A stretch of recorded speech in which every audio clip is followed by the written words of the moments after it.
Hi, everyone. I'm Judah, the YouTube lawyer. Today, I have two special guests, Craig Brownstein and David Greer, coming in from Washington, D.C. They are the creators of the Who Murdered Robert Wone blog.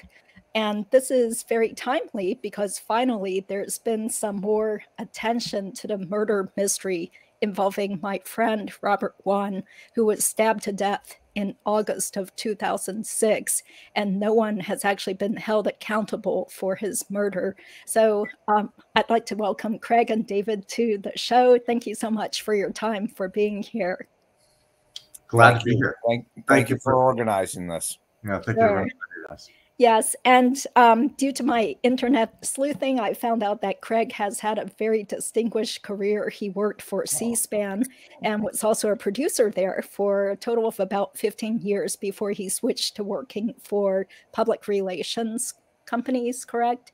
And then David also does public relations. And they both, that as well. Great. And so you both have lived in Washington, D.C. for multiple decades, right? Okay. Yes. Well, would either one of you like to just go ahead and tell everyone what prompted you to start the website whomurderedrobertwone.com? Go ahead, David. I think the basic reason was there was a sense of injustice occurring in this case, that justice was not being found for Robert Wone. We as a group, when we started the blog, which was after the affidavit dropped in October of 2008, and when all those chilling, horrific details came out about the case and about the relationship of the housemates, it was three gay men who were living in DuPont Circle at the time, and the blog was four of us at the time. And we were four gay men living in DuPont Circle. And we thought we had something to offer, which we were living in DuPont Circle area. We went to the same gyms. We went to the same beaches at the summer. We ate at the same restaurants. So we knew the milieu that they were living in. It was ours as well. So we thought we could offer something to this case that was sort of missing, which is Craig is often called the gay eyes to this case. The investigators didn't have it. So that's what spurred us. We thought we had something to offer. And we jumped in, and we just, we found out how woefully inadequate we were to covering a case, and especially covering a legal case, because by the time we jumped in, it was moving into the legal aspects. You were now having status hearings along those lines. So we had to train ourselves to learn how to cover status hearings, learn the legal language of what was being said. So it was quite a journey. Craig, what would you add to that? You pretty much covered it. And speaking of the legal aspects, none of us really had any sort of legal background at all. Certainly not in criminal justice. So when motions hit, and there were hundreds of them filed by the government, by the defense, by the government's response to a defense motion, back and forth,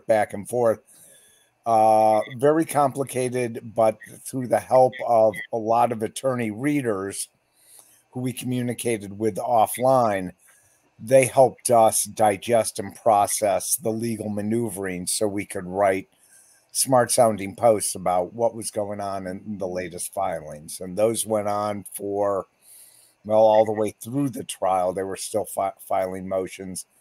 I just looked at the Scribe site where we house everything. I don't know how many filings there were, hundreds, I'm going to guess. And we pretty much posted on every one, no matter how small. Yep. And that's what made the website so great, because there's like so much there, like little categories for each one of the suspects in the case and on Robert and every event. Didn't you guys end up hiring an intern or somebody to help you out during the trial? Yeah. His name was Sean, and I think he was a graduate of George Washington University Law School, and he was studying for the bar at the time. I've tried to track him down. He might be living in North Carolina now. I think he is an attorney. Oh. But that he really helped. Yeah, we had an intern. We did it all, Judy. Yeah. And so this was just like a big time hobby for all four of you? It started as a hobby, and it, since this documentary has come out, and just in the process of working on it, Craig and I have been looking at the site again, and we have not looked at the site much for 12 years, and we astound ourselves at just how much we were able to do in covering this trial. I'd call it a labor of love, and again, it keeps going back to, there was this just an injustice going on in this murder, and we just couldn't sit. One of the things that motivated us also, I think, was there was a sense that in this period of time, that, because if you put it in context with sort of the gay rights movement, this was a time when gays were really presenting themselves as white picket fence. We're all looking to settle down so we could earn the right to get married. So it was a branding period for the gay people, and that we were just like straight people, and we have marriages, or we have relationships that warrant equal recognition. The Robert Wone case with the housemates really upended that version of how gay people were wanting to present themselves. So a lot of gays wanted to stay away from this case because of the details of the case and how it made gay people, it presented gay people as. We kind of took a different tact on that. And we took a different tact, which was, there's an injustice going on in this case, and we can't be blinded by the fact that it's three gay men. And that, so we were happy to look at it as gay men and shine a light on this case. Like while they may have been gay, they could easily have been murderers.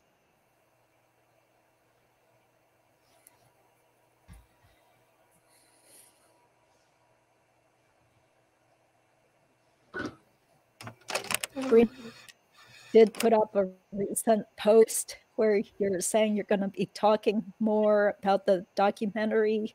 So that's great, because it's been so many years since there was basically no news, no progress.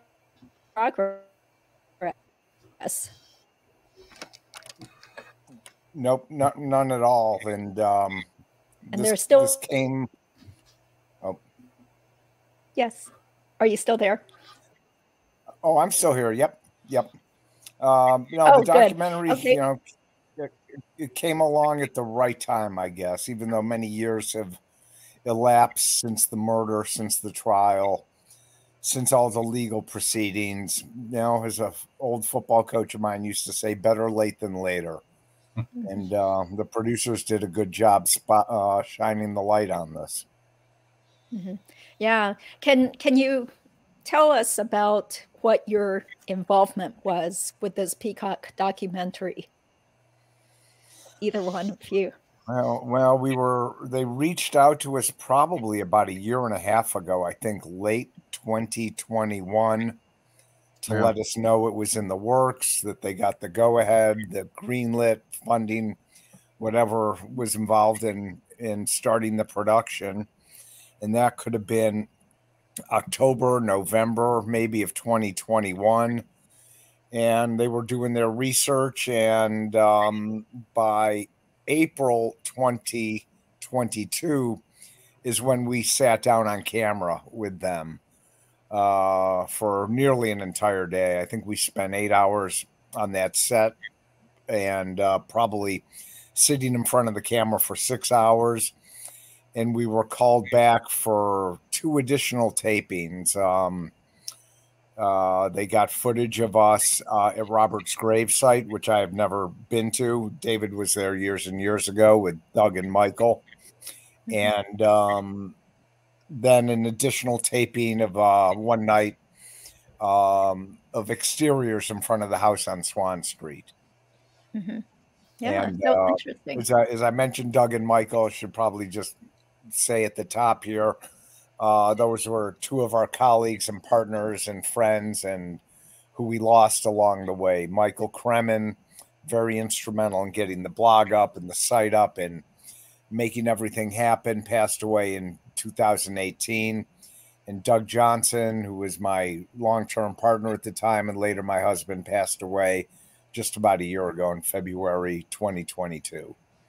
So we couldn't have done it without them. And, David and I represented the 4 of us on camera. Yeah. And I'm so sorry to hear about your losses. And, they both look so young. I mean, especially Doug. How old was Doug? Maybe in his 50s? Doug, he was 58 when he passed. Yeah, we all looked young in that file footage. Yeah, that was what, like, how many years ago was that? More than 10 years ago? Yeah, like 15. 2009, I think, is when they pulled that file footage of us for the documentary. Yep. Yeah. Yeah, it just goes to show how much time has passed since Robert was murdered. Yes. Yeah, very, very sad. Yes. So, that's interesting to hear about your experiences with the documentary, because I was thinking I was probably interviewed for about 2 to 3 hours in that historical home up in Maryland. Oh, right. But they used about two seconds of my footage, which is fine by me. But I guess you guys said a lot more important things about the story overall. And no, they couldn't shut me up. Huh? What? They couldn't shut me up. Yeah. Well, you look very comfortable on that sofa, smoking your cigarette and stuff. Like it was a very long, drawn out conversation. It was. It was an intense afternoon. Excuse me. I remember being exhausted leaving it. Yeah. I see. Well, I mean, maybe you were one of the few people that they interviewed who wasn't actually breaking down in tears and sniffling. And, because in that few seconds that they showed of me, I was like, oh my God, my eye makeup was running and looked like a mess and stuff. I had to have a box of tissues next to me next to the chair. So, and you could also see that his good friend Jason was also teary-eyed during his footage too. Yeah. Still devastated. Yes. Well, I know, David, you and I just recently talked about this, but can you talk to us about your connection to Joe Price, Dylan Ward, and Victorzaborski? Well, so like what I was saying is we did not know them personally, but we have many friends who did. So, in the way life works with concentric circles and so on and so forth, we ran in the same circles, but we did not run in a circle where we knew each other. And we actually thought that benefited us a bit because we didn't know them personally, so we didn't have takes on the case from, like, these were our friends. But we were able to talk to people who were their friends and have the confidences of those friends because we all ran in the same circles. It's a little circular here, Mike. So that was, looking back now and after all of these years, one of the things I was just talking to Craig about it today, and I was like, what, who else would have done this blog? And because I tell you, many gay people, there's no way they were willing to put their names out there on such a controversial murder, especially one that was shining a light so poorly on the gay community in many regards. And I was just today saying, we were just enough gay and we were just enough misfit in order to do this blog. And I think that's what it took. We were able to see through their eyes, but we weren't them. And we didn't care so much about reputational harm that this might bring, which I think a lot of gay people were at that time. They just didn't want to touch this with a 10-foot pole. So we were a little gay and we were a little misfit, and that's what it took to bring this thing to. Yeah, and you also had the journalistic background to know how to put this together. Right. The four of us had complementary skill sets, I think. Doug and I, former journalists. Michael was an IT consultant. David, communications experience. And it was a good mix. The chemistry was right. We were four very, very close friends. And, you know, you asked a little while ago about whether this became a hobby. And maybe it was a hobby to start. But as the months went by and as the stakes grew higher, it became more and more a mission. Yeah. We were very public about this. We were not anonymous bloggers. We used our real names. Alexa, stop. I got to go spin the chicken in a minute. Okay. So, you know, we had a certain degree of profile with our names connected to it. And we couldn't screw up. The stakes were too high. We wanted to do good by Robert, good by the family, and we wanted to do good by the process in the system. And I think we did. Mm-hmm. Yeah. Well, since your names were attached to this blog and everything, did you get any pushback or people criticizing you or any threats for doing what you were doing? Oh, we got a lot of criticism. Yeah, criticism, yes. I'll be back in a minute. I got to go spin that chicken. Sure. I'm not going far. Okay. There was, you know, and we got criticism from the defense, from the actual, in status updates. I remember if it was Bernie, you know, that salacious website. So we took a lot of incoming from the defense bench. And then there was, you know, on the website, a lot of gay people thought we shouldn't be doing this, that we were, some legal folks, you know, we were in over our heads. How dare you, you know?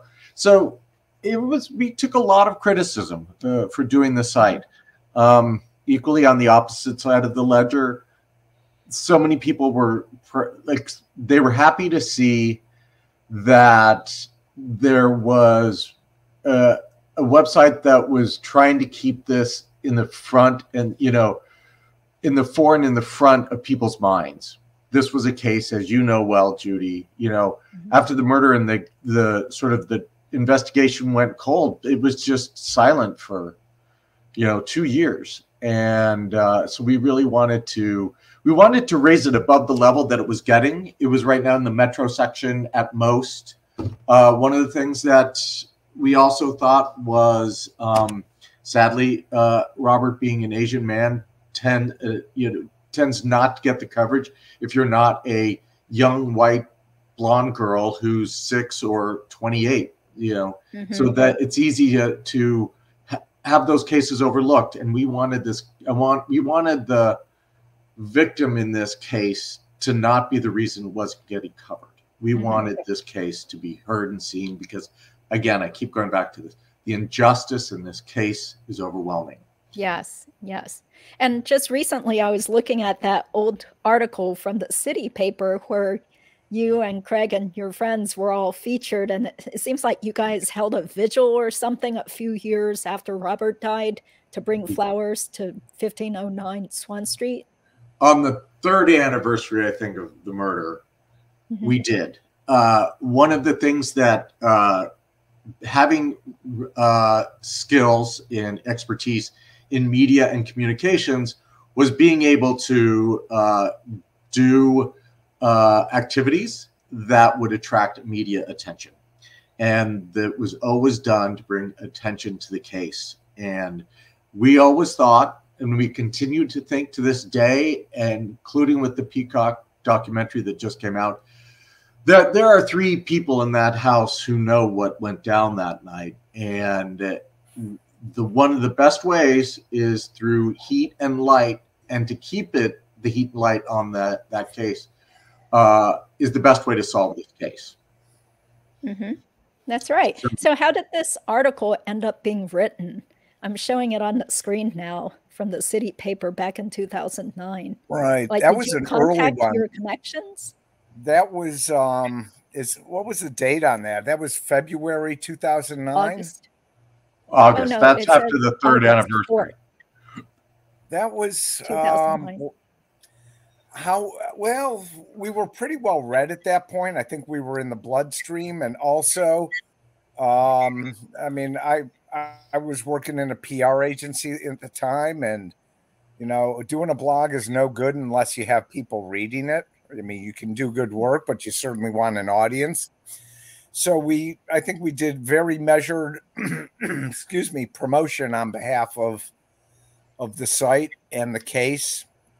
And we wanted to draw attention to it and our work to a lesser degree. So at my job on K Street, I spent all day talking to reporters on behalf of clients. So at nighttime, I would talk to reporters in the community and legal trades and elsewhere talking about the blog. Mm-hmm. Yeah. So it's great that there finally was more media attention just because you were willing to put yourself out as a public face, as people who care. Right. About getting the case solved. Before I ran away to spin my chicken, that sounds dirty, to rotate the chicken. You mentioned criticism. There was just criticism a couple of days ago. I don't know if you mentioned it on Twitter. Some guy took a pot shot at us as, one of the more unsettling things he found about the documentary was the gay busybodies. Oh, well, that's just probably just some random loser that, likes to get he's a lawyer here in town. We a big firm. We told him we wear that with pride. Yeah. I told him he didn't know the half of it. Yeah, because if it weren't for these kind of like busybodies, then there would be even less knowledge about what happened to Robert. These crimes get swept under a rug. Look at Dylan. He's like living his best life down at Fort Lauderdale or Miami or wherever. And I heard he got married to somebody. He's teaching Pilates. Mm-hmm. So, and then who knows what Victor and Joe are doing now. I thought that they were living in Silver Spring, Maryland, but it sounds more like now they're where? Like maybe around I get the sense, Miami? Yeah, I think they're back in Fort Lauderdale. I think that one of the new things that I learned just in the last several months was that Victor, it looks like Victor was let go from or chose to leave the International Dairy Food Association at the end of 19, start of 20, like right when the pandemic was starting. It looks like it was a CEO shakeup kind of transition, which is why he left. His CEO left, he left, a new CEO came. So I just get the impression that they're pretty much based in Fort Lauderdale. That's just an impression. I have no further information on that at this time. Because I think what was bringing them here was the fact that Victor was still working for, a trade association based in Washington, D.C. Mm-hmm. Yeah, and their children live around Silver Spring. Yes, yeah. Yeah. And they're not young. Yeah, they must be in college by now. Yeah. Probably, or in their early 20s. Yes. Yeah, so Victor and Joe had, I guess, or was it just Joe who had donated sperm to their lesbian friend so that she could have a child, or was it 2 children? There was 2 children, and they fathered 1 each. Oh, okay. Yeah, that rings a bell. Yeah. So these guys, here's one thing that I don't think the documentary mentioned was that shortly after Robert was murdered and the guys ran off to Florida, then Joe started some sort of porn DVD company, right? Candy. Wasn't he trying to sell porn? And he called his company something like Gaping Void LLC. Eye Candy. Eye Candy. Oh, Eye Candy. Eye Okay, I thought it Candy. was Gaping Void or something. Where was strange. Gaping? Where did we just saw that title recently? I don't know. And how did we find out about excuse me, Eye Candy? I think it was excuse me. I think it was a reader tip from somebody. Somebody pointed us in the direction. They saw the DCRA business registration site or something. Yeah, and he was the registered agent. Sent it to us, and of course we went absolutely bananas when we saw it. Yeah, but that was just such an odd. Here you are. Excuse me. Yeah, you're a suspect. Right. You're under investigation for the murder of someone in your home, and you know that they have discovered an enormous amount of sex toy collection, which Craig called in the documentary, which was a wish list of the Marquis de Sade. And there's a ton of porno on your computer. Why would you want to then open a porn business at that time when you're under the investigation of the government in a murder case? It was a very odd move on Joe's part. Let's just leave it, very odd. Yeah. Reckless. Yeah, it's like he's just like totally tone deaf and clueless. And look, he managed to get away with it. Although I have no idea what was his real source of income for all those years, because I'm pretty sure he got fired from his prestigious law firm, or maybe he was told he had to resign. And then what did he do? Doc review in Florida? I'm not sure. I don't know when I don't recall when he parted ways with Aaron Fox. It was Aaron Fox, right? Yes. Yeah. I don't recall where along the way the affidavit dropped at some point after that, in that period of 2009. And I'm sure they used the porn on the computer. Porn on his work computer. Yeah, it was on the work computer. Reckless. Yeah.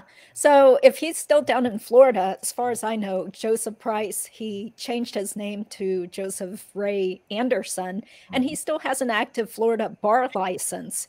So technically he could be doing legal work for somebody, or, he doesn't appear publicly on any website, as far as I know. He joined an immigration, I think, advocacy, and he was counsel for a while.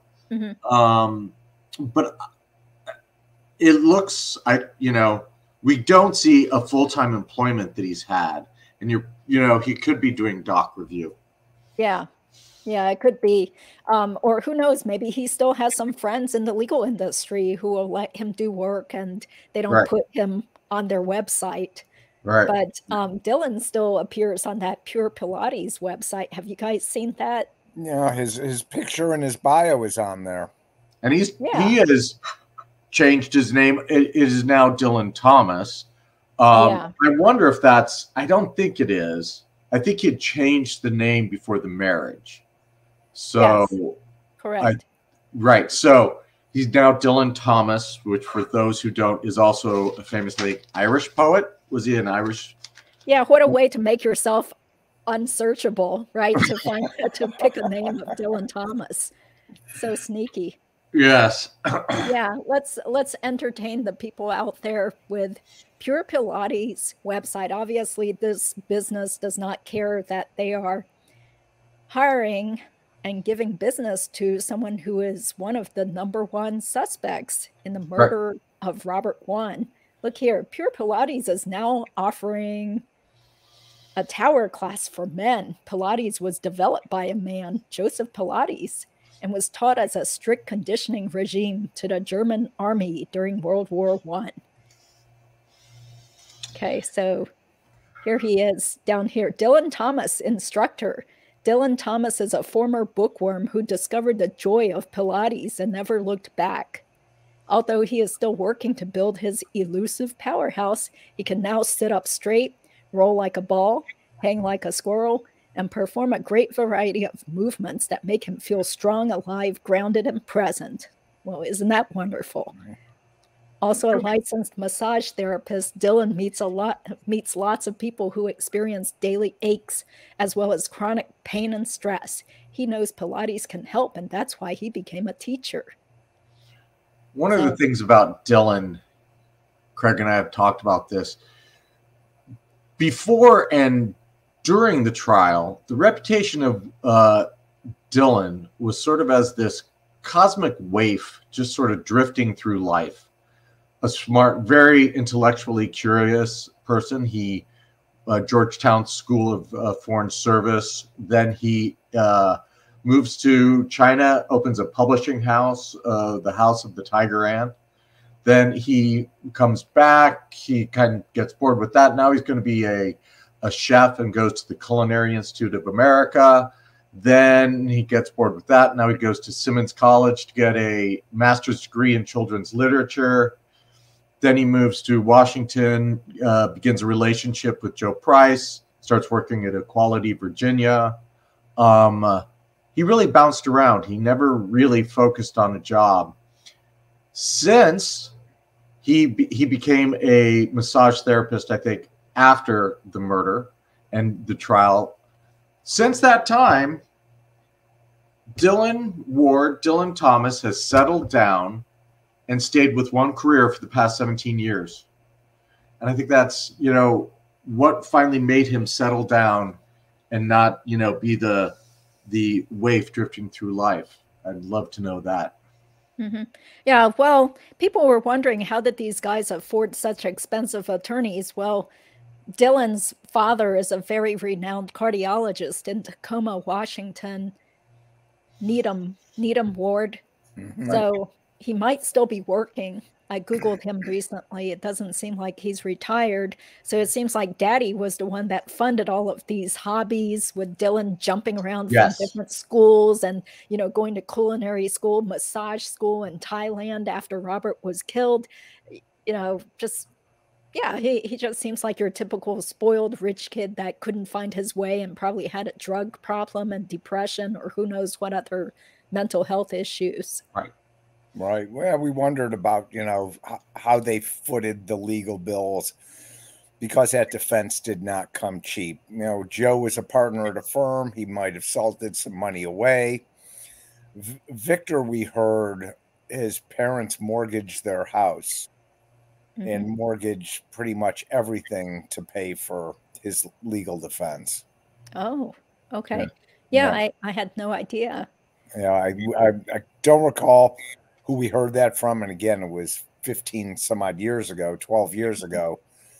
But we would see Victor's parents in the gallery of the courtroom during every session. An older couple. And every status hearing, every day. Just looking ashen, of course. Mm-hmm.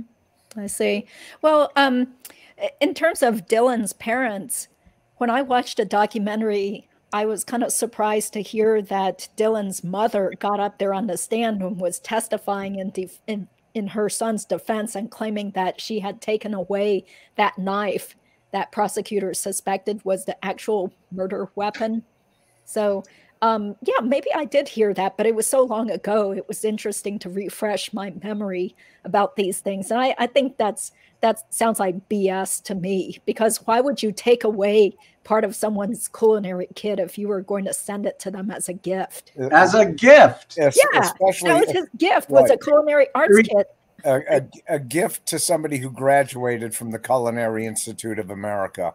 I'll pull out one knife, keep it in Tacoma, Washington. Of the many elements of this case and investigation that did not pass the smell test, Diane Ward was responsible for one of the big ones. Mm-hmm. And then she herself doesn't have the knife. She then never produced the knife. Oh, okay. Well, even worse. Yeah. I mean, it just sounded like such BS. I'm like, why would anyone like give somebody a gift and take away 1/3 of the utensils that are in this expensive cooking knife kit? So one thing we had heard during that, when Diane was getting to go on, prepared to go on the stand, was that in every defense, case, that the girlfriend, the wife, the sister, the daughter, the mother, one of them will always get on and come to the defense of, the son, the daughter, the son, the husband, the brother. And that was the case here. She got up there and told a whopper. Yeah. She absolutely told a whopper. Yeah, totally shameless. And once again, another factor that makes you just shake your head as to how did Judge Leibovitz come up with deciding that these guys are not guilty? Right. Like you just have to have blinders on, basically, especially they talked about how the defense had made a motion to keep out all those sex toys, and the judge granted the defense motion. Yet, that seemed to tie into the motive. This was the prosecution theory, that the motive was to sexually assault Robert, which resulted in his being stabbed. But yet she wanted to keep out all that evidence of all the arrow stack and all the torture devices, the S&M toys. So that just made me mad hearing about it all over again, because I had almost forgotten about that too. Right. I forgot that part too. That right. I forgot. I guess her concern it would prejudice a jury or prejudice the defendants, whatever her reasoning was. Very curious. Very curious. Especially if the government's going to maintain that Robert was restrained in some way by lack of defensive wounds, whether physically restrained or through drugs. And yeah, I was reminded of that whole legal skirmish as well in the weeks leading up to the trial, as they were going back and forth on what evidence, what testimony could be was going to be allowed in. Oh, speaking of that, did you guys know of that guy Scott that lived across the street that Joe and Dylan were reputed to be having threesomes with? So I have some news on that. As everybody in this case seems to be moving to Fort Lauderdale, so has Scott Hixon. So he is now he hasn't retired. He's just opened his business down in Fort Lauderdale. So that's news that I just learned. Everybody, no, we did not know Scott either. We were too. We were too misfitty for this very gay A-list crowd. Oh, so you weren't part of that A-list crowd, right? Not by any stretch. We were way down the alphabet, Judy.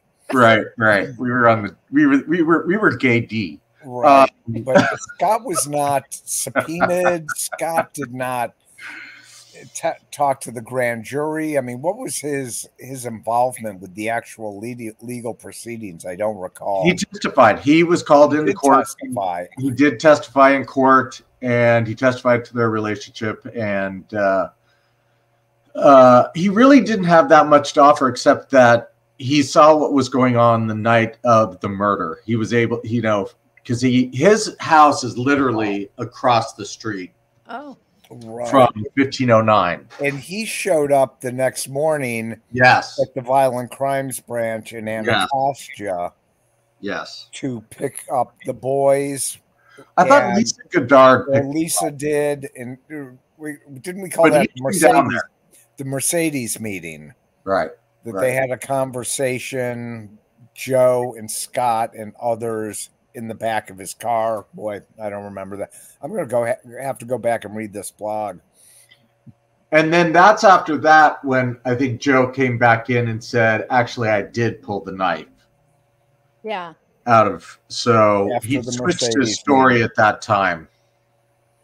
Okay. Um, That I found very damning also, because I did hear about that, about Joe just leaving the police station and then going back and telling a totally different story. yeah, But then hearing the police officer, Brian Wade, describing it again, I'm like, oh my gosh, that makes me feel like Joe could have very well have done it too. He was totally in on it yeah, based on what was said during the documentary. So, I mean, just as Brian Wade and the prosecutor said, you know, how do you forget that you actually pulled a knife out of your friend's chest versus, oh, the knife was lying on him and I just moved it. right. Yeah. So incredible. Right. Another element that does not pass the smell test. Yeah. So somebody, yeah, thank you guys for being in the chat. I'm trying to keep up with the comments. Somebody wants to know, did Robert ever get flack for working? Okay, so he actually worked for Radio Free Asia, and he was just a member and you know, just like a volunteer legal counsel who helped out the national chapter of the OCA, which is the Organization of Chinese Americans. And no, there was never any indication that people were upset at him for doing work with these organizations. And in fact, he just started working for Radio Free Asia probably like a month before he was murdered. So he wasn't even working for them for that long. Yeah. Most of his career, he was at Covington and Burling. So, yeah, they tried to make some hay of that on the blog. Some people tried to that this was a CIA hit, Targeted hit. You know, it was just, you know, this was something that was very, you know, different. Our blog different than the cesspool of Twitter and places like that, which is usually in those places you can come up with the most outlandish theory and people will run with it. But I got to tell you, on our blog, it was very well self-policed. And so when someone came on with an outlandish and idiot theory, like, oh, the CIA did it. Oh, you know, actually it was someone trying to get him, you know, people would just take that person down, because really the people on the blog, for the most part, were very serious. Many of them lawyers, most of the lawyers, who were really trying to figure this out, both, you know, just the truth in the case, but also legally and what had to be done. So, you know, that's what another thing that made this blog very different than many blogs, was our commenters were really as committed to this case as we were. Right. And we were able to communicate offline with them. On most WordPress blogs, if you want to go in and comment, they ask you, okay, pick your screen name and what's your email address. You do not have to submit a real email address, but the vast majority of them did. So when we saw somebody comment and we had their email address, we could have a confidential offline conversation with them. And I just heard from one of the regular commenters a couple of days ago. I guess he saw the documentary, excuse me, and he hadn't been on the site in a number of years, and he forgot what his screen name was. Excuse me. So he asked me to go in and look, and I lifted up the hood of the car and went in. I go, oh, this was you. You commented under the name of Bill Orange, to the tune of 1,500 comments. So he was one of the regulars. He was also an attorney, very smart. I was scrolling through a number of his very lengthy, very insightful comments the other day, and 1,200 of them. So we did have a lot of people who were very active on the site and helped move it along and keep it fresh and keep the conversation topical, interesting, and civil. Yeah, thank you so much for creating the website and keeping it up and having a forum where people can have this repository of information, so that you're not just, you know, like people only get a few bits and pieces from reading one article. You know, it's so hard to really get all the details in this case.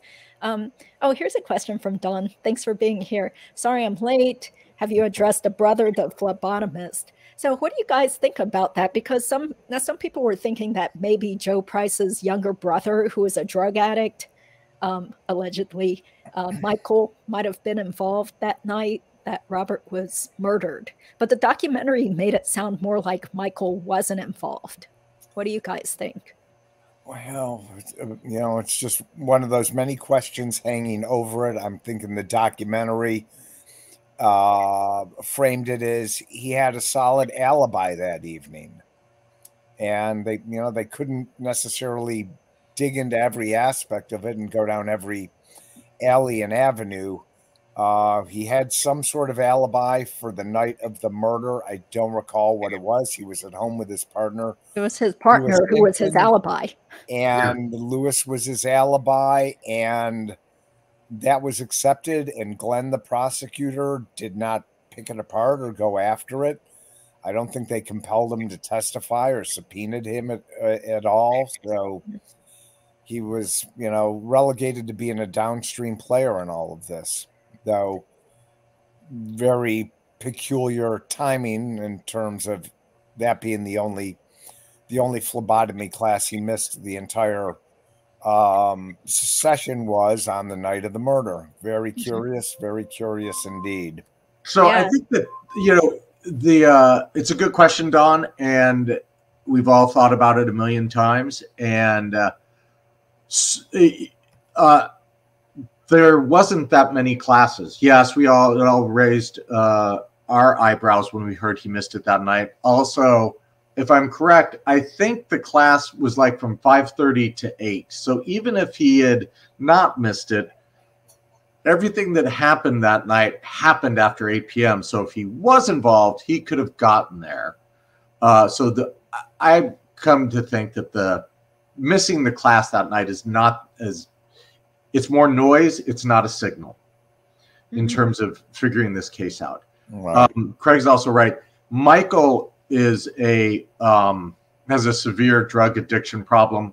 Joe bailed him out of many cases in terms of because of his drug addiction. And Joe was he was a good brother in that regard in trying to help Michael out. I don't think that Michael could have, as I said in the documentary, this was a methodical murder. And unless Michael was involved somehow in taking some materials away from the house, taking whether the knife or something like that, but I don't think he had the wherewithal to actually commit that murder just because it was so methodical. Yeah, and I got a feeling the government chased pulled on every possible Michael Price thread that there was. Right. Not that they didn't screw up other aspects of the investigation, but that they probably would have stress test everything about Michael Price in this.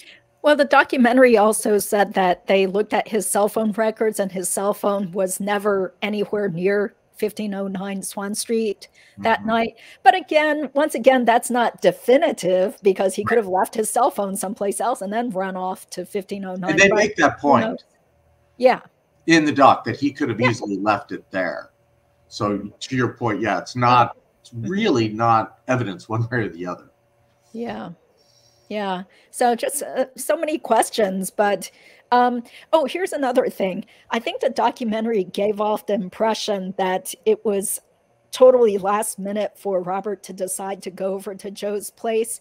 But as far as I recall, I think he had already made plans with Joe at least a day or two in advance. A week. Like up to 2 weeks. Okay. Yeah. And he sent an email to Joe and Lisa. And all good friends from William and Mary.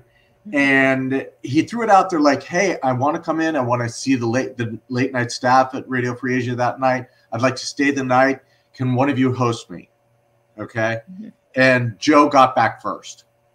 Joe responded first. So he went out to Lisa and Joe. Yes, he went out. He emailed both of them.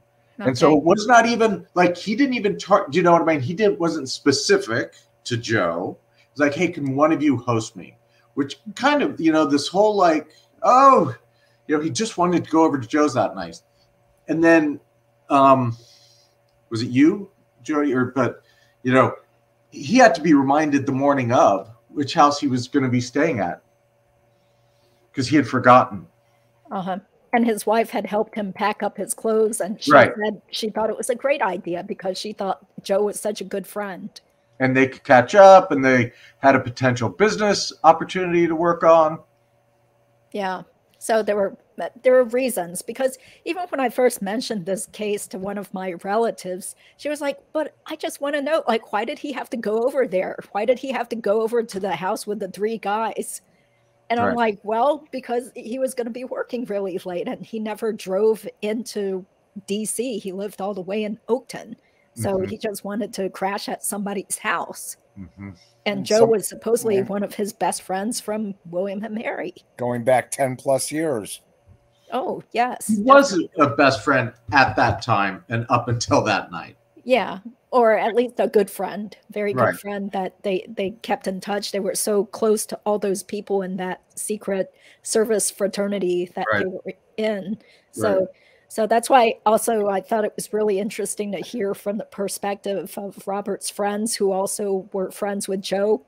And I mean, from what I got talking to different people was that the William and Mary friends, most of them didn't think Joe or Victor were capable of such a thing. So they all thought it was probably Dylan. But it wasn't until later that people started doubting Joe. And realizing Joe was probably lying to all of them. Or did the inner circle initially believe Joe and thought it was an intruder early on before the affidavit hit? I'm curious as to, Well, you had the couple that was interviewed where Robert served as the best man in his wedding. I forget their name. Geisler. Yeah, Jonas. Geislers. And he was not believing it even by the funeral, and said, how can you sleep with yourself at night? And Joe just looked down. So I'm not saying I think there was. No, I think he asked him, how are you sleeping at night? He didn't say it really in an accusatory tone, but how are you sleeping in general?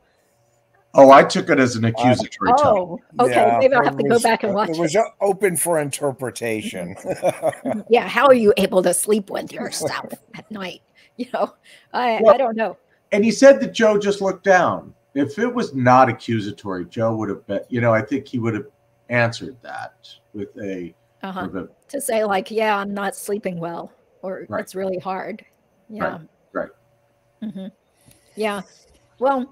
Also, I remember during that time that I was actually there watching the trial back in 2010, that Kathy, Robert's wife, had said she talked to Joe soon after the funeral, and Joe actually physically made like a stabbing motion in her presence and was like, yeah, then I heard a type of noise. I'm like, why would you act like that in front of your friend's widow? He's just been murdered in your home. Why would you be like deliberately acting like you're stabbing him? Perhaps you were the one stabbing him. Why would the same guy who's going to open start a pornography business when he's under investigation? I mean, reckless, just reckless and unaware of his actions and the impact that they're having, reflecting on himself and those around him. Yeah. Okay, I'm just addressing some comment here.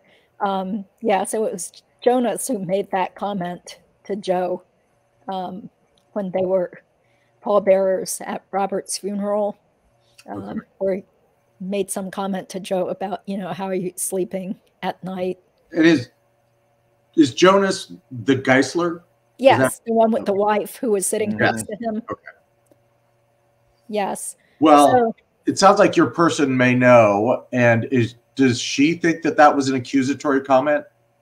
Oh, okay. So Dawn, thank you so much, Dawn. She has her own channel focusing on the Dan Markel case a lot. Right. Joe just looked down. If he wasn't guilty, he would have had one of many different types of responses or response, in my opinion. Completely agree with you, Dawn. Yeah, thank you, Dawn, for very odd, peculiar behavior. Yes, reprehensible.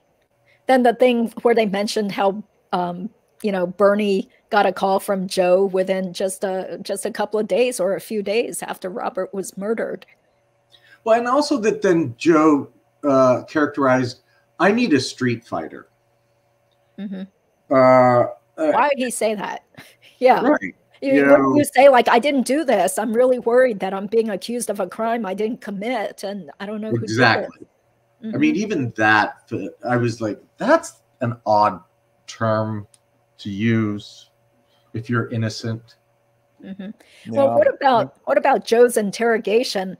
Yeah, all the guys, even Joe, during his interrogation, started using some weird verbiage, like referring to Robert as that guy, or kind of distancing himself from the victim and saying weird things that normally you don't think innocent people would say when your good friend just got murdered in your house.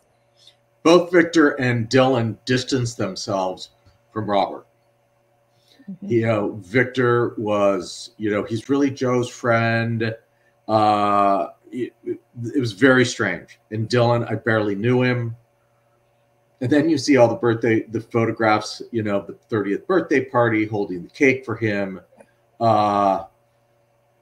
Yes, Joe was the closest because he was the primary relationship, but they all knew him.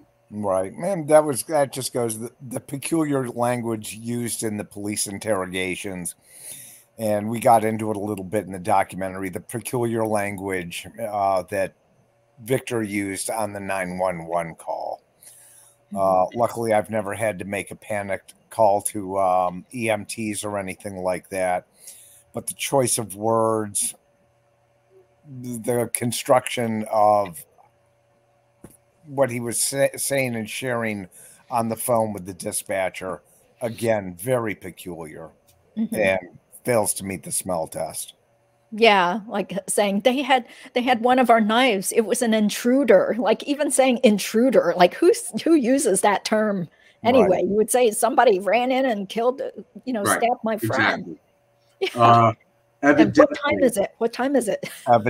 Yeah, what time is it? That one just always stood out. Yeah. Well, he evidently stands out at me where that's a word that makes it feels like he's been fed information. That it was coached. Yes. That not been coached, but fed. Like, here's what it is. Like, he's getting the first report and he's reporting it out. I think more that I think that was the case, yes. Evidently, for someone who just discovered this, that's a lot of like in indicating that they had discussed this before the phone call. Yeah. Well, what about Carol's question here? Were there any drugs involved in that group of friends that lived in the house, or did the toxicology report find any drugs? Could he have been drugged? Yeah, and that's what the documentary does focus on. It's really cool that they got the medical examiner, Dr. Lois Golinowski, I think that's her name. Golinowski. Yeah, so they normally did not test for these types of paralytics as part of the autopsy. And a lot of those drugs, they don't leave a trace, or they leave the bloodstream quickly. So it was just conjecture, maybe it was succinylcholine, or David, you were thinking maybe ketamine. It could have been some sort of drug that was not detected because they don't test for it. Yeah, I think that it was, if you were to ask me, how was he, why did he not move when he was stabbed? And I don't think that he was restrained through a rope, because I think that would have shown, you would have had bruises and marks left from that. So I definitely think it was a paralytic agent. They tested for many paralytic agents, not all. And one of them they did not test for was ketamine, which could completely, its original source is that it's a horse tranquilizer. So that gives you some indication of what its effects are. And I do think I think that's how he was paralyzed. I think it was a paralytic agent. I'm not sure if it was administered by a needle. I think it was more likely dropped into some water that he drank in the kitchen, and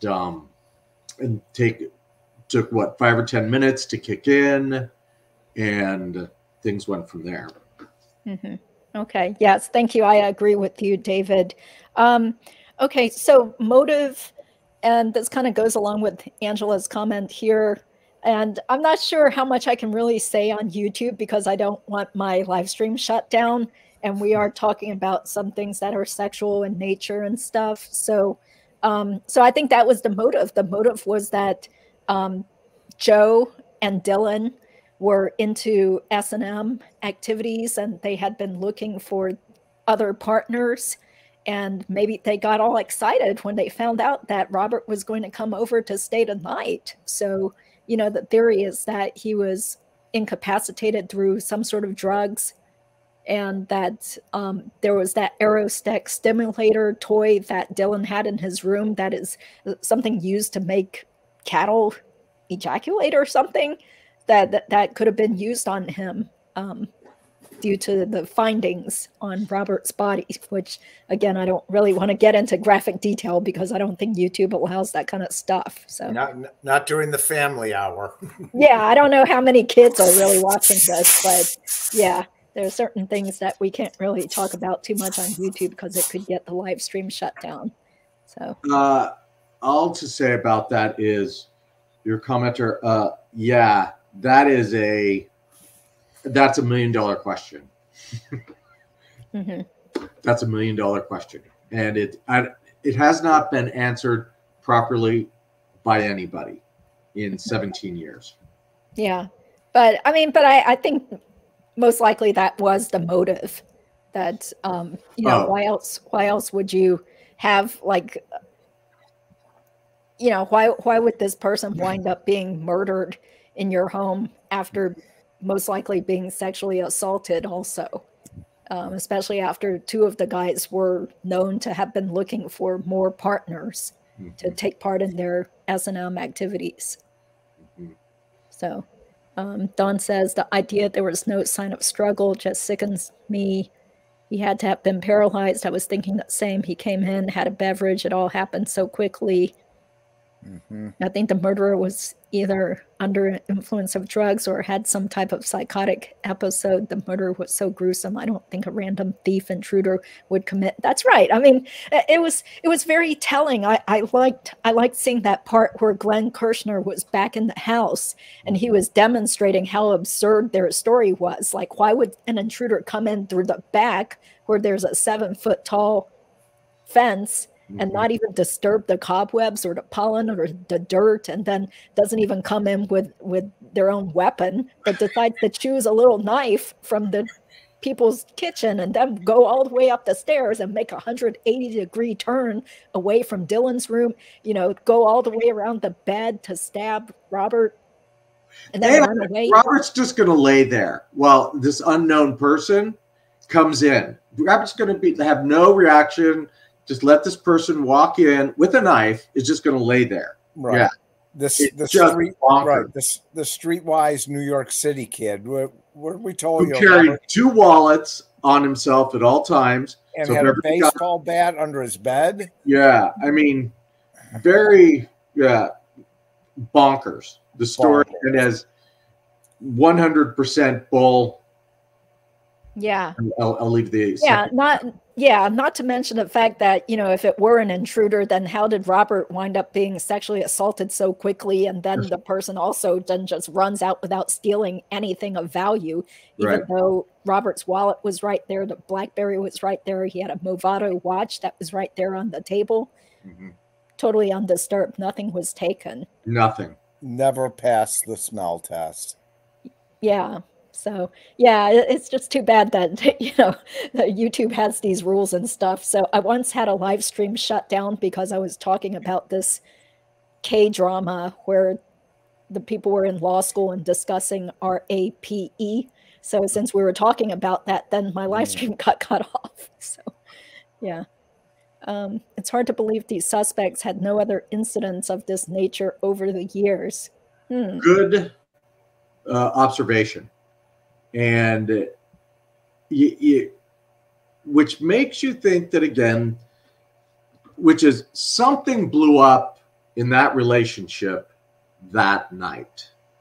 Something in that relationship came apart And very sadly and unfortunately, Robert was there. He may have precipitated it by him being there that night, whatever. But, you know, this was a one-time thing that I've come to, believe happened, because nothing has followed them in terms of this type of case, this type of information. So something for that relationship that night. Yeah, it was definitely very personal. And I suspect that Dylan was probably jealous of Robert, you know, because Dylan wasn't really friends with Robert. It was Joe that had the long-term, friendship since Robert's freshman year. You know, they had known each other a really long time. So perhaps Dylan was always kind of seething in the background, kind of annoyed that how come Joe is such good friends with Robert? Oh, and by the way, David and I, we had recently talked about how we heard rumors that Dylan was an Asiaphile. He liked Asian guys, and that after Robert was murdered, Dylan runs off to Thailand to learn how to be a masseuse or whatever, have his good times in Thailand. Right. So that's why another reason why I always suspected it was probably Dylan that killed him. Although so odd he went to Thailand again. What were they all thinking? Right. Why weren't they out looking for the killer? Right. Why weren't they out having press conferences? Why weren't they out hanging up reward posters?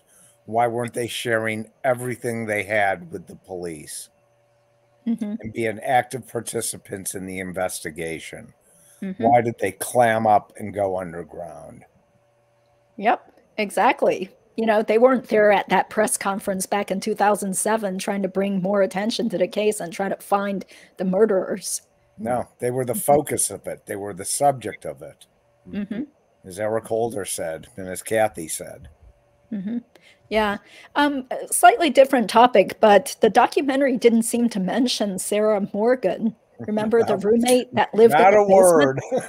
Isn't that strange? Why didn't they even say one sentence that there was actually another resident of the home, but she lived down in the basement apartment and she happened to be gone that night?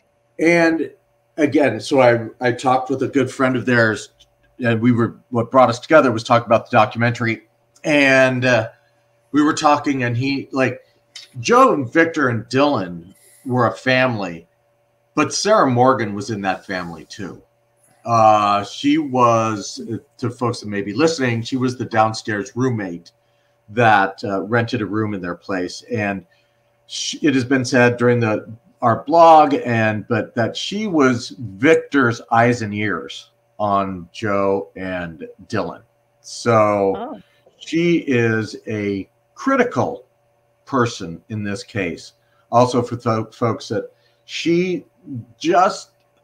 the person who had the odd behavior, yes, Michaels, yes, missed something, but Sarah Morgan decides not to be at the house that night.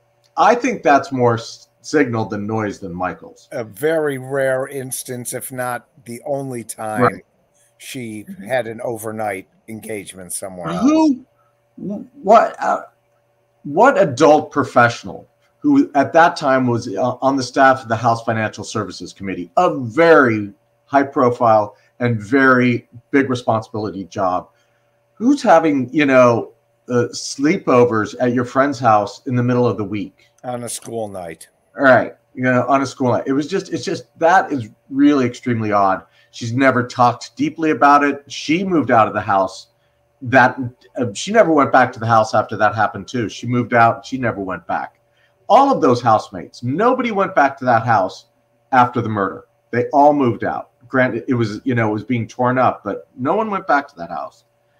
Sarah Morgan is a big piece of this puzzle, and she was a member of that family, as close as any of them. She needs to talk. It's been 17 years. Her not talking is, it's an act of injustice. She maybe thinks she's protecting herself, and she just wants to wash her hands of it.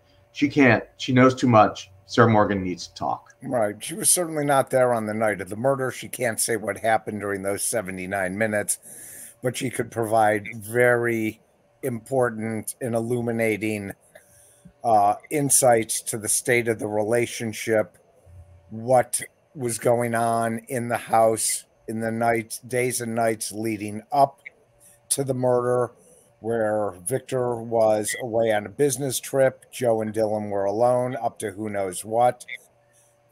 She could provide valuable context to the. She could provide context after the murder. I imagine that there were conversations that she had after the murder. Sure, I mean, why not? Yeah. Right. Makes so sense. Sarah shouldn't be getting off this scot-free. Right. I think she's really key. Right. Do you know if she actually spoke with the police? She did. She testified in the trial, and it was a very terse. I was there that day.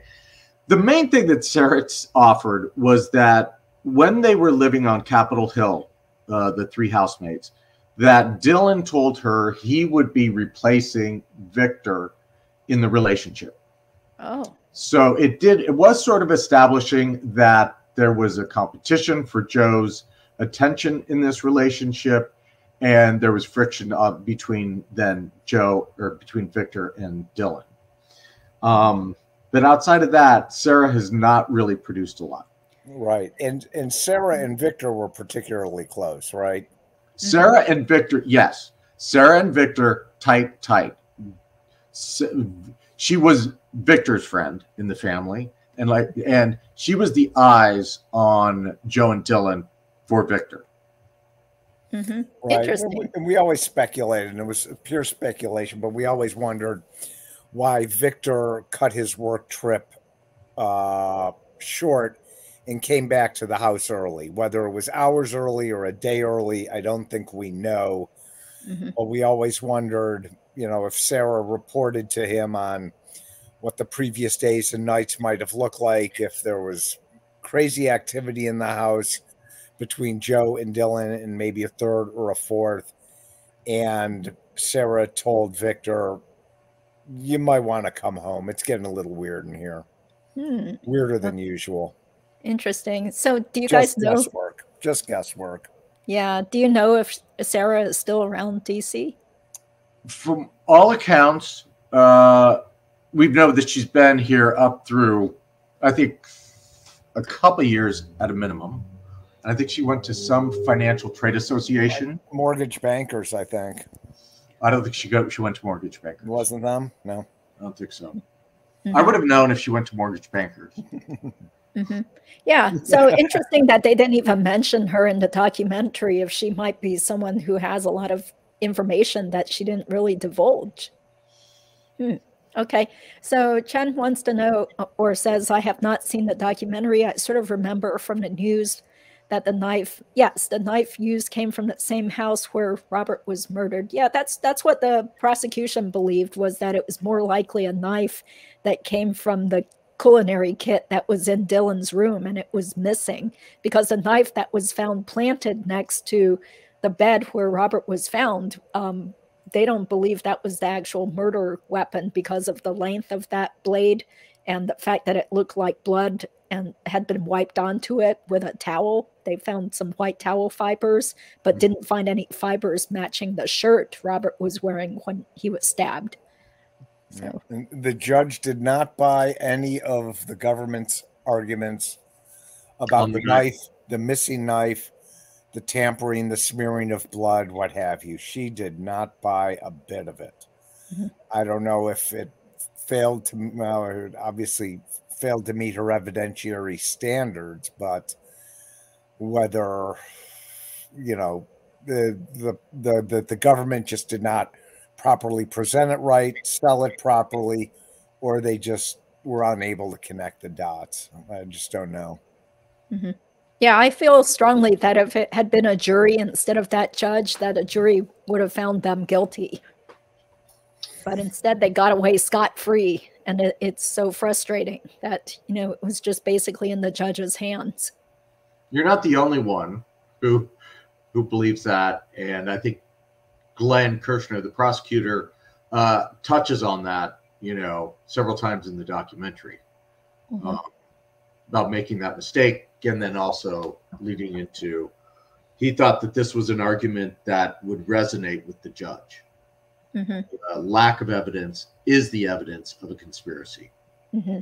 Yeah. So Angela says, why was it a bench trial, not a jury trial? Because the defendant does have the right to ask for just a bench trial, which means that the judge is the sole person who decides the person's fate. And so the government didn't oppose it, which Glenn Kirshner said in the documentary. Sometimes he regrets that. Yeah. Here's a question that, so Craig and I were talking this afternoon, Judy, could Joe, Victor, and Dylan been tried together instead of each in an individual case? Like the United States versus Joe, United States versus Victor, it would have been United States versus Joe, Victor, and Dylan. Yes, I believe so. So if that was the case, they could have been done separately. Well, they were separate. They were separate. Could they have been tried together? Together. And what was the mechanism to split them all up? Was it a effort by the defense to request it? Would the government have been able to veto it? I just don't. I don't recall where in the pretrial proceedings, how early on that call was made. Well, I thought they were all tried together. Wasn't it just one proceeding back in 2010? Well, it was one trial, but it was one trial cases. You but know, it was U.S. versus Joe Price, U.S. versus Victorzaborski, U.S. versus Dylan Ward, with separate case and file numbers. Oh, sure. Well, of course, I mean, that's normal to have like a separate file number and a different caption for each defendant, but they were all tried at the same time. Right. But here's the nuance we're asking about here is one of the reasons the judge said that she could not reach a guilty decision was that these were three people in three different cases. And because of that, she had to look at the evidence of United States versus Joe Price and all of the evidence. And she wasn't able to figure out what he did because she had to speculate on what Joe Price did in terms of, did he, just going on, especially with what they said. So, and then she said that gets to the math problem. If there was one person in that house that night, she could have found that person guilty with the evidence that was there. But because there's three, she couldn't find them guilty because she did not know who did what. And that she just couldn't get to burden of, reasonable standard of doubt, beyond a reasonable doubt. So, but if could they have been charged together as a group? Like bank, whatever it's called, or I don't think so in terms of charging, because there's like a case against each person. Yeah, but they did, for it's kind of for convenience sake, I think, is to have one trial against them. But yeah, I remember there's something in her decision where she said either one of these guys could have been the odd man out. Yes, that's exactly, and she's kind of hinting at that she felt that was Victor, that Victor didn't know what was fully going on at the time. That he could have been lied to. Right. And he's since gotten on board, in the 17 years since, but even by the time of the trial. But on that night, and she still can't determine that with the evidence available. So, yeah, I mean, I agree with Glenn. This is not the perfect murder, but it is the perfect cover-up. Yeah. Well, I mean, once again, it's kind of like the judge was just, I don't know. I feel like she was just spinning everything towards the defendant's favor, just kind of deliberately being obtuse or playing dumb or something. But thinking about Victor, I think the most damning thing was, well, multiple, but weird things that he said during the phone call that make it sound like he was covering up for Joe and Dylan, plus the timing of the scream versus when Victor made the call. People think that it was probably Victor that did the screaming, but we don't know for sure, though, unfortunately. But thankfully, those neighbors next door recall hearing the scream when Maureen Bunyan was on TV. So it was definitely sometime between 11 to 11:30, but the call wasn't made until 11:49. So I think those are definitely points that show that most likely Victor was lying or Victor had a hand in doing the cover up also. So, Yeah, And but the judge disregarded the scream. Yep. What? The judge did not buy the scream timing and the Maureen Bunyan angle As playing into as evidence the time duration of when the scream happened and when the phone call, that is evidence of the conspiracy occurring. She did not buy that. Mm-hmm. Yeah, which is very strange. I mean, just like the whole suppression of any of the S&M evidence. Right. You know, that was all just kind of tossed by the wayside. I couldn't believe that. Yeah, I just wanted to address Sully's comment here where he presents a theory that all three did a stab, but I don't think so, because what I get from what Glenn Kirshner was saying was that the 3 stabs all came from the same direction and were relatively uniform. So also, if Robert had not been incapacitated, then you would think there would have been some sort of reflexive or defensive action, which there was no sign of. So it probably was one person that did the 3 stabs, in my opinion, you know, just from what I've heard. Very likely. Brian Wade said it. He was like, you don't take 3, stabs to the heart and not react. I mean, it doesn't happen. Yeah, you would definitely, jump up awake or, be like fighting or something would happen, especially since even if he had been asleep, he probably hadn't been asleep for too long or just barely, hit the bed, and just tried to fall asleep. He had his night guard in, before he was incapacitated or assaulted. I've always thought incapacitated and probably overdosed to the point of death and then stabbed. Mm-hmm. Yeah. So who said the stabs were surgical? Wasn't that Glenn Kirshner that described it that way? That they looked almost surgical. If you look at the autopsy report, you see them on the diagram. They were surgical. Uniform in direction, placement, and uniform in depth. Yeah. Like the body didn't move as the stabs occurred.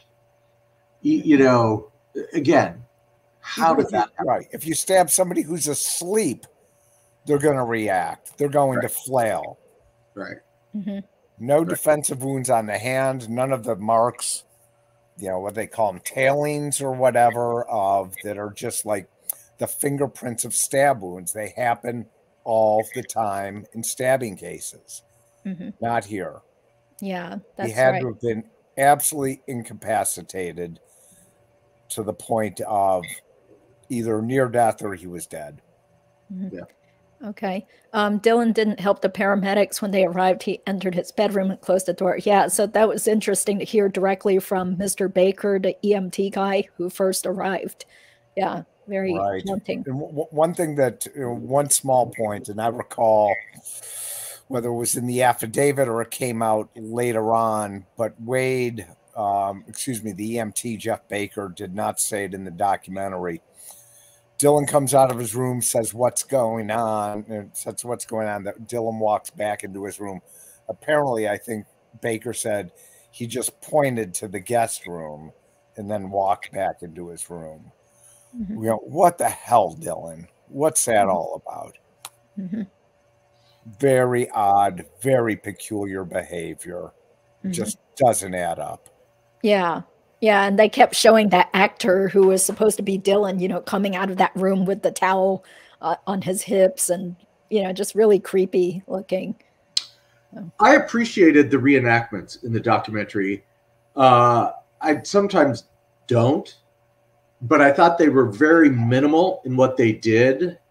And so I thought it elevated the story for me, because when they kept them so minimal, you could really get the sense of, like, these 3 guys are walking down, in white robes.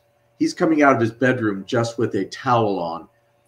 Just how peculiar and odd and haunting that must have been walking into that scene. And it was the first time you got to see it visually.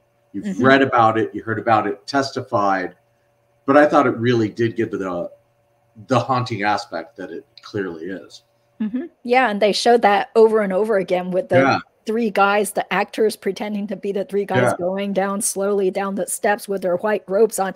Yeah, I was really impressed because, you know, originally I thought this was more like a low budget production, but then when I saw it on TV, I was like, oh my gosh, they actually hired actors. You know, someone was supposed to play Kathy Wan, somebody was supposed to play Robert. You know, I thought, and all of the actors look very similar to the people in real life. So that they had a budget. This is a nice budget Peacock documentary. Yeah, I didn't know what to expect, and I don't watch a lot of true crime TV, but a lot of it is trashy and sensationalized and overly dramatized, and this was very well done. And kudos to the director, Jared Scott, for very good storytelling, professionally done. Yes, very. I was really impressed with it, the quality of, you know, how everything was put together, and there was just a right amount of music also. So it wasn't like overly done and sensationalized, but just enough music to set the tone for different scenes. And he crammed a lot in there. I mean, I think the only thing that was missing was the Sarah Morgan piece, maybe some other downstream players or whatever, but David and I watched it together on Tuesday night, and the first episode, the first hour and 5 minutes, it felt almost like 2 hours worth. He crammed a lot into that. Yeah. And it was just, it was fatiguing to watch in some ways. And we knew what was going on and we could follow it. And it was like, wow, this guy is really building a case here. What did you think about the parts of yourselves that were used in the documentary? Do you think that they chose the right parts, or were there things you said that you wish had been included? Well, I was a bit of a potty mouth, and I might have been smoking on the set. And they did tell me about one thing I said. It's kind of funny. I can't share it here, otherwise you'd get bounced off of YouTube or whatever. Okay. Off the live stream. Something I said that they had to cut by direction, I think, of the attorneys, and I thought it was pretty funny. Maybe it would have been a brief moment of levity, but it did not pass their internal censors. And I thought he did a good job with us. Yeah. I thought he did. It was a long day on that couch, and it wasn't comfortable. And it's something we're not used to doing. No. You know, staring into a camera while you're having questions thrown at you for 6 hours. It was something. Well, what kind of questions were you being asked? Were you being asked like factual things about the case? Everything. Everything. Much like, you know, like you said, I think our screen time is, I don't know, 5 minutes maybe, you know, and we're there for 10 hours. Wow. You know, like you said, you're in there, you know, but that's showbiz. You know, you film what, an hour for every minute on screen, you know, is kind of the ratio. And, and they asked us, I don't even remember, but they asked us everything. It was a battery of questions. Yeah. Like we really, and you know, 10 years since we were really writing regularly and actively about it. So, you know, it was, you know, I likened it to it, you know, David and I were back after all these years staring back into that abyss. Yeah. And trying to remember the details and there were a lot of details. And, definitely. Jared did a good job of getting almost every one of them onto the screen. Yep. Yeah.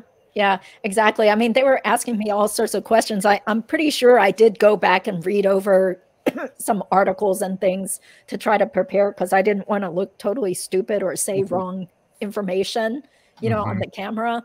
Right.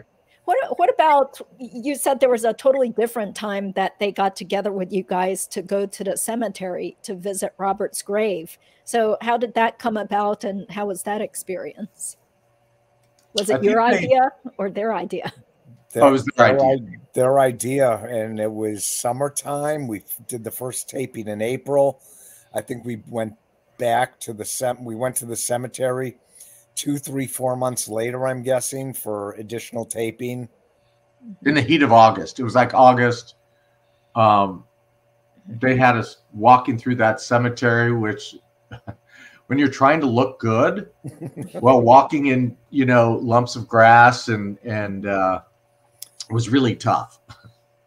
Trying not to bump into headstones or step on markers or whatever. Yes. And there were more questions, and he didn't end up using a lot of it, I guess, in the final product, but he got some good shots. And again, it was my first time visiting Robert's gravesite. Doug and David and Michael made a trip out there very early on in the project. I wasn't able to tag along that day.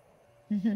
Yeah, well, thank you for doing that. And the last time I was at the grave was probably around October or November of 2019. My son and I actually went out there and put some flowers there. And usually I would bring artificial flowers. So it's kind of interesting to see that those flowers had already been taken away or disappeared or blown away by the time you guys got there. So it's been several years. I think I need to go back and bring some flowers, right? Mm-hmm. You know, bring some artificial ones that will last. Yeah, it's actually at the National Memorial Park in Falls Church, which is off of Lee Highway. Right. Yeah. And it appears to have a large African or Asian American presence at the cemetery. Yeah, there's that area really does have a ton of Asian people living all around Falls Church, Fairfax County. So that's actually where my older sister lives with her family, not too far away. So that's another thing I wanted to mention. Like they should have. I wish they had gotten more friends of Robert's from the Asian Pacific American Bar Association, because he was the president-elect of APABA DC. And he was supposed to be sworn in, I think, just a week after he was murdered. And he was also active with the APABA Educational Fund. He was the treasurer for that in the past. And he was also a volunteer who helped a lot with the Organization of Chinese Americans, the national office in DC. So, I mean, I did my best to try to get the producers in touch with some of these people that I sort of know or actually am friends with. But I think a lot of people, you know, when you ask them, will you be on camera? A lot of times people are too shy or they don't want to get involved, and it's frustrating that way.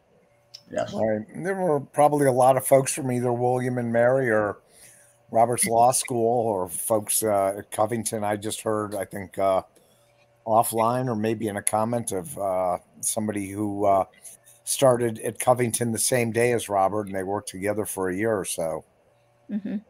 Oh, okay. So just a terrific guy. Echoed everything, all the wonderful things everybody else has said about Robert. Just a great guy. Yeah, he was always just trying to help people out, and he didn't really try to get credit for all the stuff he would do behind the scenes to help people out. Selfless. Yeah, one of my friends from law school, she actually worked with Robert for a little bit at Covington and Burling also, and she had told me that they would go out to lunch every so often, and he was just so nice and trying to kind of mentor her, and they would talk about her legal career and stuff. But there have been times when I asked this person if she would be on my live stream, and she never wanted to. So it's like people are kind of embarrassed to put themselves out there. So yeah. So let me take a look here. See, it's sad that paramedics said it didn't appear Joe had been giving Robert first aid, applying pressure to Robert's wounds as directed. Yeah, because when they showed up, Joe was just like sitting there in his underwear. Isn't that weird? He had already given up. He knew Robert was dead already. That's why. Yeah, that's kind of what it.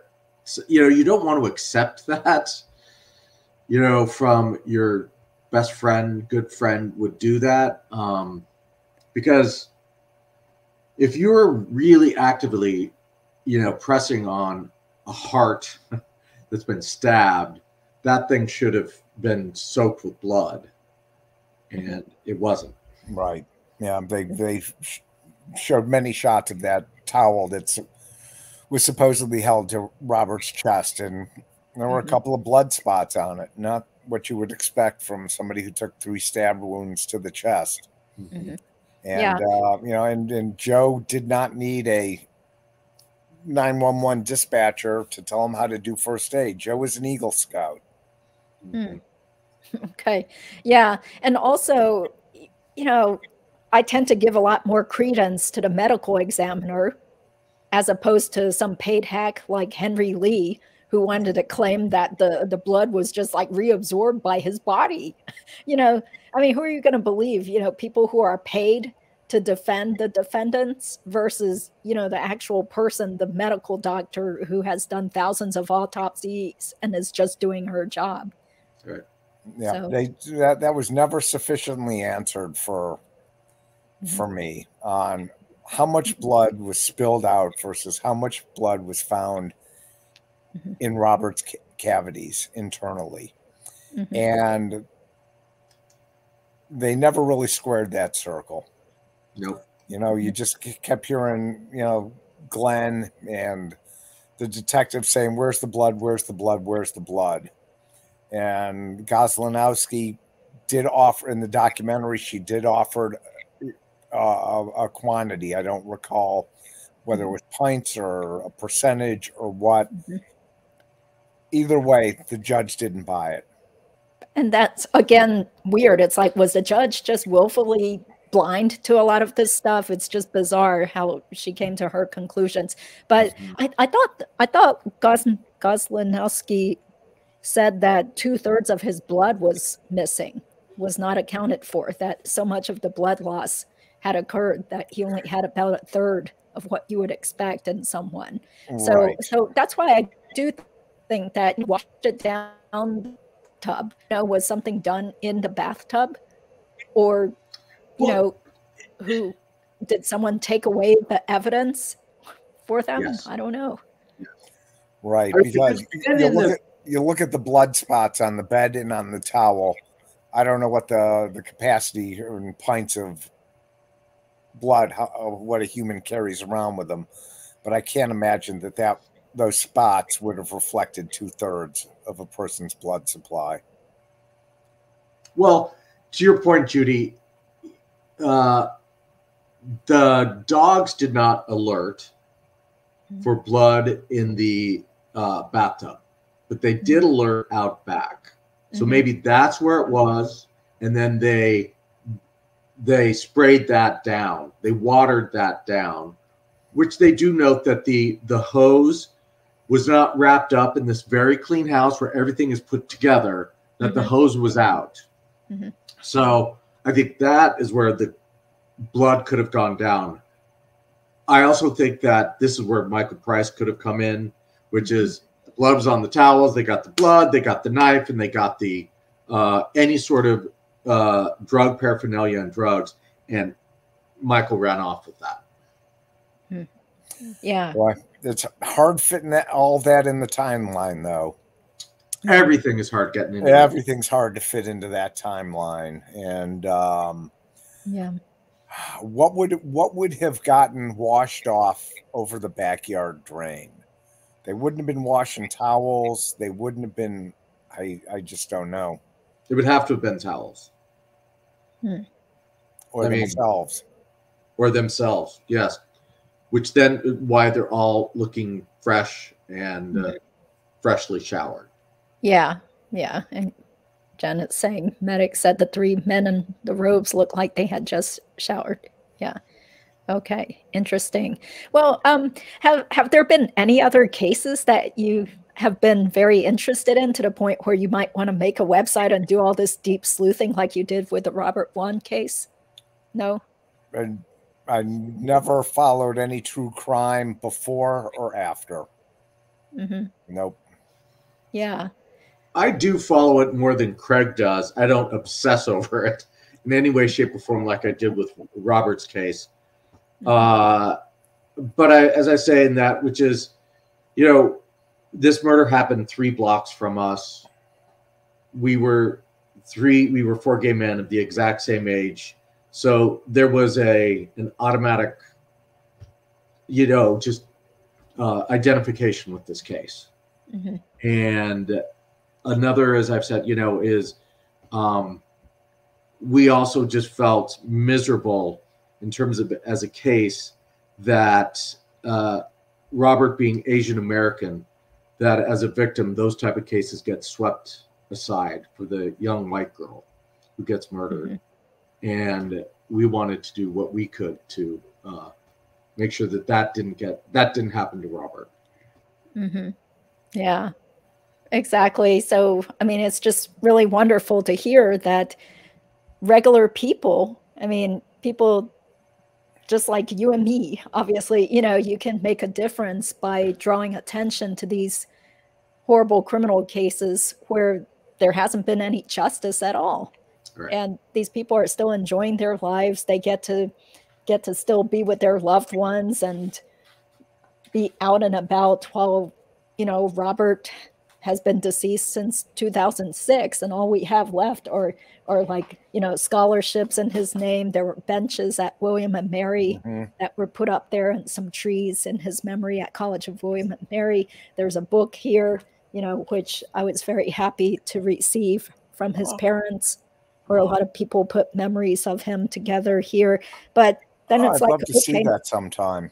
Oh yeah, definitely. I can email you some of the pages because let me take this off the screen because I don't think I can legally, I can't really show parts of the documentary. Oh, no, you get in trouble with NBC. You don't want that. Exactly. I'm going to get a copyright claim or a strike or whatever, and then I'll have to delete parts of the live stream. So this book, it's a very long book, probably over 100 pages long, of all these memories and photos of Robert with his different friends. And most of the people who put together this book were his good friends from College of William and Mary. And of course, there's even like a little email here that Joe had written to them, acting like he's all innocent and saying that, he hopes that the culprit or whoever did it will be found. And I'm like, they included that in the book? Yeah. So, I think this book was made quite a while ago, back when the friends still thought that Joe had nothing to do with it. Oh.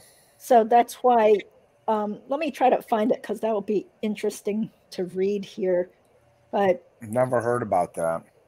Yeah. So there's just stuff written by his colleagues at Covington and Burling, and people from the Asian Pacific American Bar Association, people that worked at Radio Free Asia, and mostly all the William and Mary service fraternity friends. So let's see here. Oh, here it is. Okay, so this is a picture of Joe when he was getting sworn in. And I've heard that Joe was deeply in the closet during college. Yes. So he didn't come out as gay until maybe law school or even after UVA law school. So that's a picture of Joe in the tie there. Yeah. And is Robert in that photo? No. Robert's not in this photo. Okay. Yeah. But this is a photo. Yeah, there's Robert with the other William and Mary friends here. So I'll just go ahead and read this because it's a really short email. Okay, so first it says, Joe is standing to the right at initiation 1996. Okay. Dearest friends, I have no words to express the devastation of losing Robert or the horror of how this happened. All of your many kind words and remembrances of Robert are overwhelming and so poetically capture the friend I knew and loved as a brother. In this darkest nightmare, your memories are a guiding light and helped me focus on my many wonderful memories of Robert. I am so very grateful to you for that. I commit to all of you that we will not rest until the perpetrator of this heinous, senseless act is brought to justice, and we will do all in our power to support Kathy and the Wone family. Yeah, right. What has he done? What has he done to support the family or Kathy? Much love to you all. Joe Price, price.joseph@arentfox.com. So anyway, yeah, really strange to hear his words there. Wow, he will not rest. Him and OJ are out looking for the real killers. Yeah. So how do you write that? How do you write that? Unless you have supreme disassociative skills or you are a psychopath. Mm-hmm. Can you write that with any measure of integrity and mean those words? Right. And he had written that after they basically went underground and stopped talking to everybody and had lawyered up. Yeah. Stopped offering any help, any assistance at all. Exactly. That wasn't like 10 minutes or that wasn't like a week after the murder. I'm going to guess that was after he got on the phone with Bernie and they decided to go underground. Mm-hmm. Yeah, I mean, he just did so many suspicious things right after the murder, and to hear about it in the documentary, it did make me think, okay, maybe Joe could have been the one who murdered Robert. I mean, I still think it's more likely that it was Dylan, but the documentary does kind of make you think, what did Joe do? As a lawyer, Judy, what do you think about the nearly last scene of the documentary where the director asked Bernie point blank, okay, in your heart of hearts, what do you think happened? And Bernie hems and haws a little bit, and then he fingers Dylan. What do you think about that? Mm-hmm. Well, that I found, really surprising. And even David mentioned that to me right before we got on the live stream too. We gasped while we were watching. I couldn't believe it. Yeah, I was like, well, finally, he's actually saying something that makes sense and makes me think that he's telling the truth, that he down in his heart believes that Dylan did it. Yeah, I think that's great because another thing the documentary didn't mention was that Bernie already got disbarred, so he's no longer practicing anyway. So what does he care at this point? He can just say whatever he wants, right? Right. Yeah. And didn't he also say if they came up on charges again, he would defend them for free? Well, he can't because he can't. Yeah, they just didn't want to say that on the documentary, which was weird because they made it sound like, oh, maybe Glenn and Bernie will meet again. And so I thought it was kind of weird how they showed them sitting on different benches and stuff. I'm like, geez, is this a documentary about the lawyers or is it about Robert? Yeah, if charges are ever filed and Bernie wants to be involved, he'll basically be sitting in the same courthouse seats that we're in.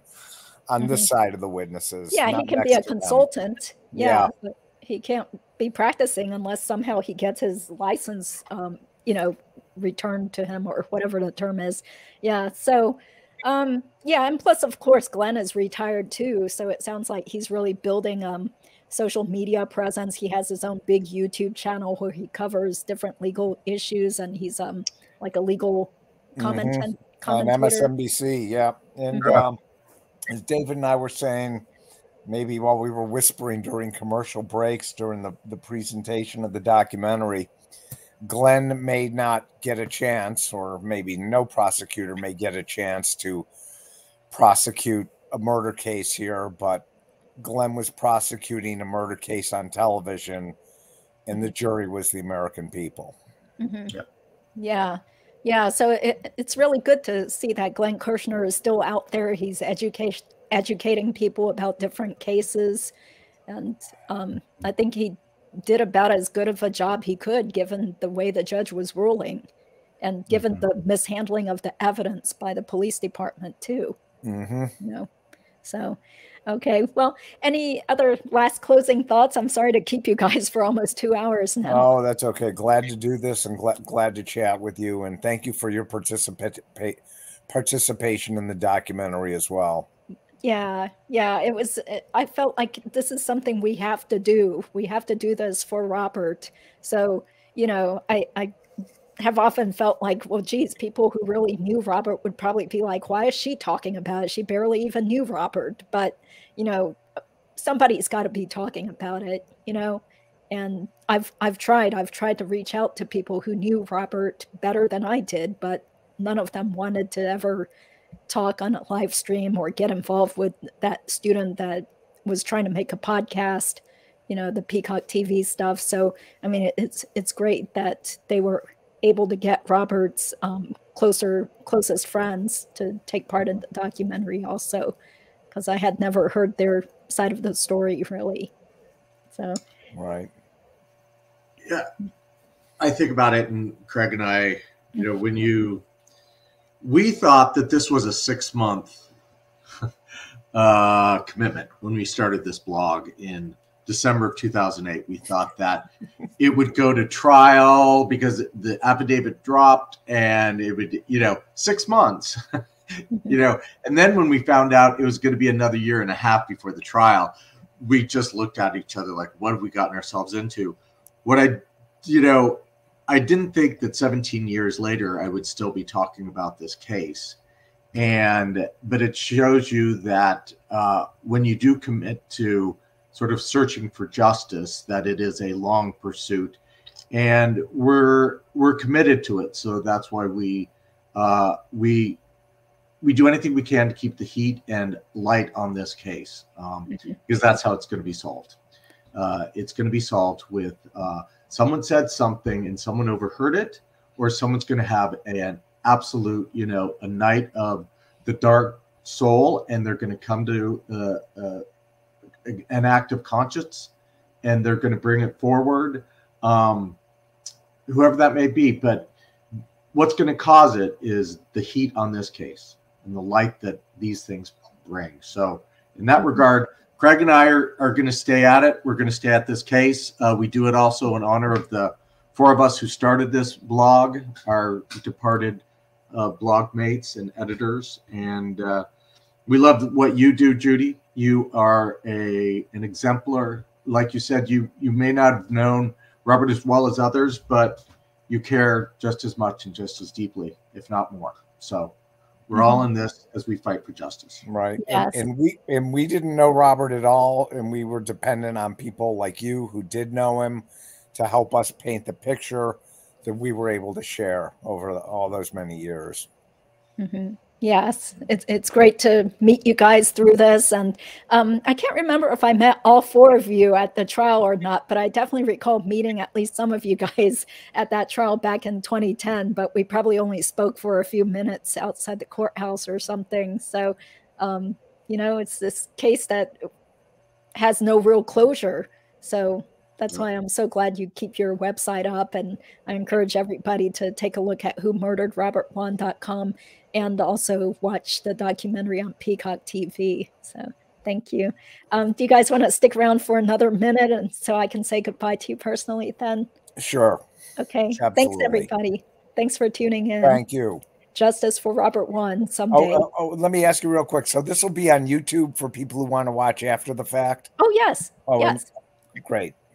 Yeah. We'll post we'll want to share that link. Okay, Yeah, great. we'll post it on our site. Thank you. Yeah, it's the channel name is AA Legal Focus, and I mostly started working on it after COVID struck and I was home a lot. So that was back in 2020, and I've covered a lot of different legal topics, but people really seem to like true crime. So, you know, I mean, that's something I'm definitely interested in, especially trying to get justice for Robert Wone. I've also been covering the Dan Markell law professor murder case extensively too, and that's what people are really interested in too. So, right. Well, from what little true crime I see online, aside from the TV productions, not much of it is helmed by actual lawyers or attorneys.